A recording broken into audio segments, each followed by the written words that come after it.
ప్రజాపాలన 2 సంవత్సరాలు పూర్తి చేసుకోబోతున్న సందర్భంలో మీకు అందరికీ ఈ ప్రభుత్వం సజావుగా నడవడానికి, ఈ ప్రభుత్వం సంక్షేమము అభివృద్ధి కార్యక్రమాలను ముందుకు తీసుకెళ్లడానికి సహకరించినందుకు మనస్ఫూర్తిగా తెలంగాణ రాష్ట్ర ముఖ్యమంత్రిగా మీకు అందరికీ కృతజ్ఞతలు తెలియజేస్తున్నాను.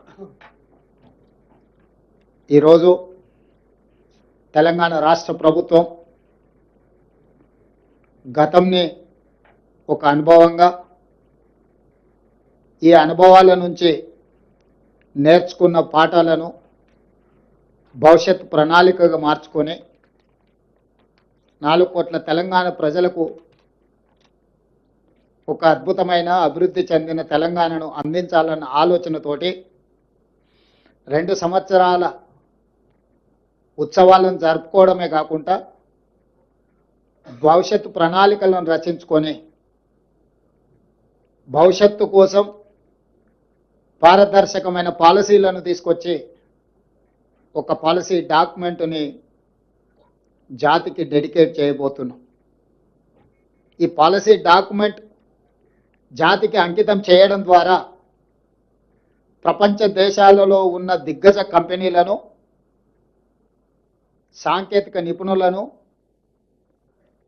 మన దగ్గర ఉన్న యువ సంపదకు ఉద్యోగ ఉపాధి అవకాశాలు కల్పించడానికి, తద్వారా రాష్ట్ర ఆర్థిక రంగంలో బలమైన ఆర్థిక రాష్ట్రంగా నిలదొక్కుకోవడానికి, తద్వారా ప్రజలకు ఇచ్చిన ప్రతి మాట సంక్షేమ పథకాలు అమలు చేయడానికి ఈరోజు మనము ఒక విజన్ డాక్యుమెంట్ని తయారు చేసుకున్నాం. ఈ విజన్ డాక్యుమెంట్కి తెలంగాణ రైజింగ్ 2047 అని చెప్పి నామకరణం చేసుకోవడం జరిగింది. ఈ తెలంగాణ రైజింగ్లో 2 ప్రధానమైన అంశాలు ఉంటాయి. ఒకటి విజన్, 2 స్ట్రాటజీ. ప్రణాళికబద్ధమైన అభివృద్ధి సాధించాలంటే పారదర్శకమైన పాలసీలు ఉండాలి. పాలసీలలో పాలసీ పెరాలసిస్ ఒకవేళ వస్తే పెట్టుబడులకు రక్షణ లేకపోవడమే కాకుండా రాష్ట్ర భవిష్యత్తు కూడా నష్టదాయకంగా తయారవుతుంది. అందుకే ఈ విజన్ డాక్యుమెంట్ను లక్షలాది మంది భాగస్వాములను చేసి, ప్రపంచ స్థాయిలో పేరెన్నికగన్న ప్రముఖులను కూడా ఇందులో భాగస్వాములను చేసి, దీనికి ఐఎస్బి అదేవిధంగా నీతి ఆయోగ్ లాంటి సంస్థల సహకారం తీసుకొని అందరి సలహాలు సూచనలను ప్రపంచ దేశంలోనే పేరెన్నికగల వాళ్ళందరినీ ఈ పాలసీ డాక్యుమెంట్లో భాగస్వాములను చేసి ఈ పాలసీ డాక్యుమెంట్ను తయారు చేసుకోవడం జరిగింది. దానికి సంబంధించి చాలా నిశితంగా ప్రతి అంశాన్ని లోతుగా విశ్లేషించి పరిశీలించి భవిష్యత్తు ప్రణాళికలను ఈరోజు మనం సిద్ధం చేసుకున్నాము. అందులో భాగంగానే తెలంగాణ రైజింగ్ 2047లో విజన్లో భాగంగా ఒక స్ట్రాటజీ తీసుకున్నాం. ఆ స్ట్రాటజీ తెలంగాణ రాష్ట్రాన్ని 3 విభాగాలుగా విభజించుకున్నాము. మీకు అందరికీ తెలుసు, హైదరాబాదు నగరం చుట్టూత ఒక మణిహారం ఔటర్ రింగ్ రోడ్ ఆనాడు కాంగ్రెస్ పార్టీ అధికారంలో ఉన్నప్పుడు యూపీఏ చైర్పర్సన్గా శ్రీమతి సోనియా గాంధీ గారు బాధ్యత నిర్వహించినప్పుడు, డాక్టర్ వైఎస్ రాజశేఖర రెడ్డి గారు ముఖ్యమంత్రిగా ఉన్నప్పుడు మనం ఔటర్ రింగ్ రోడ్ని నిర్మించుకోవడమే కాకుండా అంతర్జాతీయ ఎయిర్పోర్ట్ను కూడా మనం ప్రారంభించుకోవడం జరిగింది. ఈ ఔటర్ రింగ్ రోడ్డు లోపలి ప్రాంతం మొత్తం గతంలో గ్రామ పంచాయతీలు, మున్సిపాలిటీలు, municipal corporations, greater Hyderabad municipal corporation 4 రకాలుగా స్థానిక సంస్థల పరిపాలన కొనసాగుతుండే. తద్వారా గ్రామ పంచాయతీ ఏం చేస్తుందో మున్సిపాలిటీలకు తెలిసేది కాదు, మున్సిపాలిటీలు ఏం చేస్తుందో మున్సిపల్ కార్పొరేషన్లకు తెలిసేది కాదు, మున్సిపల్ కార్పొరేషన్లో ఏం జరుగుతుందో జిహెచ్ఎంసీకి తెలిసేది కాదు. తద్వారా ఒక గందరగోళము, ట్రాఫిక్ జామ్లే కాకుండా వర్షాలు వచ్చినప్పుడు కానీ రకరకాల సమస్యల్ని ఎదుర్కొంటున్నాము. అందుకోసమని ఈ ఔటర్ రింగ్ రోడ్డు లోపలి భాగాన్ని మొత్తం ప్రణాళికబద్ధమైన అభివృద్ధి చేయడానికి ఈ ప్రాంతాన్ని కోర్ అర్బన్ రీజియన్ ఎకానమీ కింద మనము డిమార్కేట్ చేసుకున్నాం. This is called CURE, core urban region economy, short form లో క్యూర్. అంటే ఇక్కడ ఎన్నో సమస్యలు ఉన్నాయి. ఇండస్ట్రియల్ పొల్యూషన్ ఉంది, మూసీ నది కాలుష్యం ఉంది, హైదరాబాద్ నగరంలో ఉన్న పురాతనమైన వాహనాల నుంచి మొదలు పెడితే డీజిల్ వల్ల, ఇతర పరిశ్రమల వల్ల పరిశ్రమల కాలుష్యం ఉంది, వాహనాల కాలుష్యం ఉంది, ఎన్నో రకాల పొల్యూషన్స్ ఉన్నాయి. వీటిని తగ్గించడము లేకుండా చేయడము, తద్వారా ఒక నెట్ జీరో సిటీ లాగా కాలుష్య రహిత నగరంగా మార్చాలి అని అంటే దీన్ని క్యూర్ చేయాల్సిందే. ఈరోజు ఢిల్లీ, ముంబై, చెన్నై, బెంగళూరు నగరాలను మనం చూస్తున్నాం. ఒక దగ్గర కాలుష్యం ఎక్కువ, ఒక దగ్గర వరదలు ఎక్కువ, ఇంకొక దగ్గర ట్రాఫిక్ ఎక్కువ, ఇంకొక దగ్గర శాంతి భద్రత లేకపోవడం, ఇట్లా రకరకాల సమస్యలతోనే ఆయా మెట్రోపాలిటన్ నగరాలు ఈరోజు ఒక క్రైసిస్ని ఎదుర్కొంటున్నాయి, ఒక సంక్షోభాన్ని ఎదుర్కొంటున్నాయి. వీటన్నిటి దృష్టిలో కోర్ అర్బన్ రీజియన్లో ఒక పారదర్శకమైన నిర్ణయాల ద్వారా భవిష్యత్తులో ఇలాంటి సంక్షోభాన్ని నివారించడానికి, కాలుష్యాన్ని తొలగించడానికి, ప్రణాళికబద్ధమైన అభివృద్ధిని చేయడానికి ఈరోజు కోర్ అర్బన్ రీజియన్ మొత్తాన్ని 2170 స్క్వేర్ కిలోమీటర్ల ప్రాంతాన్ని సర్వీస్ సెక్టర్ కింద మారుస్తున్నాం.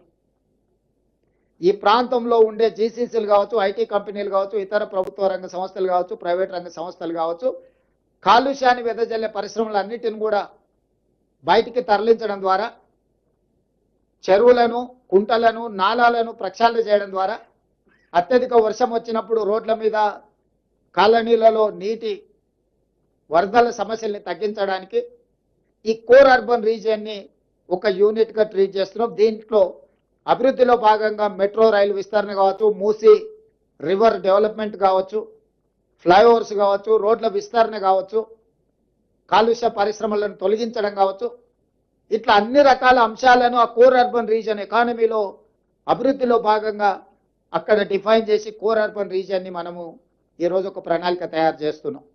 అదేవిధంగా outer ring road, out side కొత్తగా ఇప్పుడు రీజనల్ రింగ్ రోడ్ రాబోతుంది. సూత్రప్రాయంగా కేంద్ర ప్రభుత్వం ఆమోదించింది. రీజనల్ రింగ్ రోడ్డును మనం ఈరోజు ప్రకటించుకున్నాము.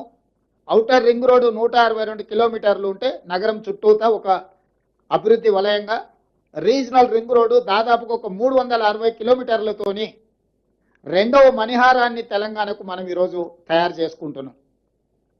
దీన్ని పెరి అర్బన్ రీజన్ ఎకానమీ కింద ఈరోజు మన పాలసీలో మనం తెచ్చుకోబోతున్నాం. పెరి అర్బన్ రీజన్ ఎకానమీ అంటే ప్యూర్.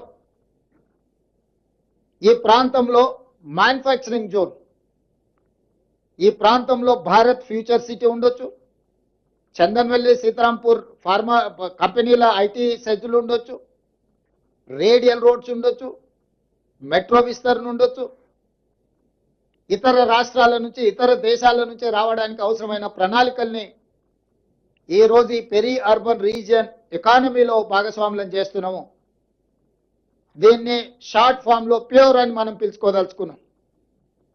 ఈ ప్యూర్ కి Bengaluru to Hyderabad, Hyderabad to Amaravati, Amaravati to Chennai గ్రీన్ఫీల్డ్ హైవేలతో పాటు బుల్లెట్ ట్రైన్లు కూడా ఈరోజు మన కేంద్ర ప్రభుత్వాన్ని సూత్రప్రాయంగా ఒప్పింపజేయడం జరిగింది. దీంతో దూరము తగ్గుతుంది. డెడికేటెడ్ గ్రీన్ఫీల్డ్ హైవే, ఎక్స్ప్రెస్ హైవేలు వేయడం ద్వారా, బుల్లెట్ ట్రైన్ ద్వారా రవాణా సులభతరం చేస్తున్నాం. భారతదేశంలో సముద్రపు ఒడ్డు లేని రాష్ట్రం తెలంగాణ రాష్ట్రం. ఒకప్పుడు నిజాం ప్రభుత్వంలో మచిలీపట్నం పోర్టు కూడా మన దగ్గర ఉండేది, నిజాం రాజ్యం ఉన్నప్పుడు. ఈరోజు మనం మచిలీపట్నం పోర్టు కూడా ఈరోజు కనెక్టివిటీ డెవలప్ చేస్తున్నాం. తద్వారా ఈ మ్యానుఫ్యాక్చరింగ్ జోన్లో సొంత దేశాలే కాకుండా విదేశాల నుంచి కూడా పెట్టుబడులను ఆకర్షించడం ద్వారా ఈరోజు అభివృద్ధి ప్రణాళికలు సిద్ధం చేస్తున్నాము. ఇవాళ తెలంగాణ రాష్ట్రంలో ఒకే ఒక ఎయిర్పోర్ట్ ఉంది, ఇంకా ఎయిర్పోర్ట్లు రావాల్సిన అవసరం ఉంది. పారిశ్రామికవేత్తలు అడుగుతున్నారు. అందుకే వరంగల్లో ఒక అంతర్జాతీయ స్థాయి ఎయిర్పోర్ట్ నిర్మిస్తున్నాం, ఆదిలాబాద్లో ఎయిర్పోర్ట్ నిర్మించాలనుకుంటున్నాం, భద్రాద్రి కొత్తగూడెంలో ఎయిర్పోర్ట్ నిర్మించాలనుకుంటున్నాం, రామగుండంలో ఇంకొక ఎయిర్పోర్ట్. అంటే రాబోయే రోజుల్లో తెలంగాణ రాష్ట్రానికి అదనంగా 4 కొత్తగా ఎయిర్పోర్టులు మనం తెస్తున్నాము. ఏ రాష్ట్రమైనా అభివృద్ధి చెందాలి అంటే ఆ రాష్ట్రానికి సులభతరమైన రవాణా వెసులుబాటు ఉండాలి. దానికోసం ఇతర రాష్ట్రాల నుంచి గ్రీన్ ఫీల్డ్ ఎక్స్ప్రెస్ హైవేలు నిర్మిస్తున్నాం, ఇతర రాష్ట్రాల నుంచి బుల్లెట్ ట్రైన్లను నిర్మిస్తున్నాం, ఇతర దేశాల నుంచి ఉత్పత్తి చేసిన వస్తువులను తెచ్చుకోవాలన్నా, మన రాష్ట్రంలో ఉత్పత్తి చేసిన వస్తువులను ఇతర దేశాలకు తరలించాలన్నా సముద్రం ఉండాలి. కార్ల పరిశ్రమ రావాలంటే, తయారు చేసిన కార్లు ఇతర దేశాలకు తరలించాలంటే సముద్రం ద్వారానే తరలించగలరు. మనకు ఆ సముద్రము లేకపోవడం వల్ల ఈరోజు మనము హైదరాబాద్ నుంచి మచిలీపట్నానికి dedicated green field express highway Andhra Pradesh ముఖ్యమంత్రి గారితో మాట్లాడడం జరిగింది, దేశ ప్రధానమంత్రి గారితో మాట్లాడడం జరిగింది. ప్రాథమికంగా మేము అందరం కూడా ఒక ఆలోచనకు, ఒక అంగీకారానికి వచ్చినాం.